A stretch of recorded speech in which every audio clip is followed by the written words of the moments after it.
एक घने जंगल में एक ताकतवर शेर रहता था जो सोचता था कि वह जंगल का राजा है, इसीलिए सबसे महान है। फिर भी उसे मोर की तारीफ सुनकर ईर्ष्या होती थी और वह उदास हो जाता था। तभी रास्ते से एक बड़ा लेकिन उदास हाथी गुजरा।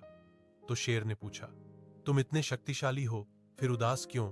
हाथी बोला, मुझे सबसे छोटे जीव चींटी से भी परेशानी हो जाती है। वह कान में घुस जाए तो दर्द के मारे हाल बुरा हो जाता है, इसीलिए किसी को खुद पर घमंड नहीं करना चाहिए। कुछ समय बाद एक झरने के पास शेर और हाथी का आमना सामना हुआ और पहले पानी कौन पिए इस बात पर कहा सुनी हो गई। बात बढ़ी तो दोनों में भीषण लड़ाई शुरू हो गई। शेर पंजे और दांत से वार करता, हाथी अपनी सूंड से पटक देता।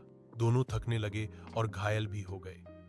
तभी झाड़ियों में बैठे लकड़बग्घे मौका देखने लगे कि किसे गिरते ही हमला कर दें। यह देखकर शेर और हाथी समझ गए कि उनकी लड़ाई का फायदा कोई और उठा लेगा।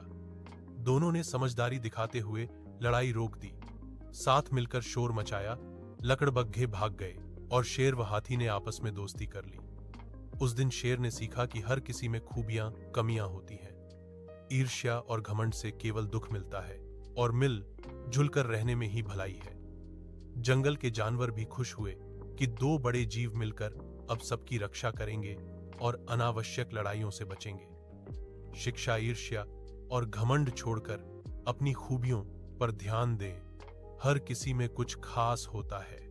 दो लोगों की लड़ाई का फायदा अक्सर तीसरा उठाता है, इसीलिए मिलकर रहें और विवाद शांति से सुलझाएं। ताकत अकेले काफी नहीं, समझदारी और सहयोग ज्यादा काम आते हैं।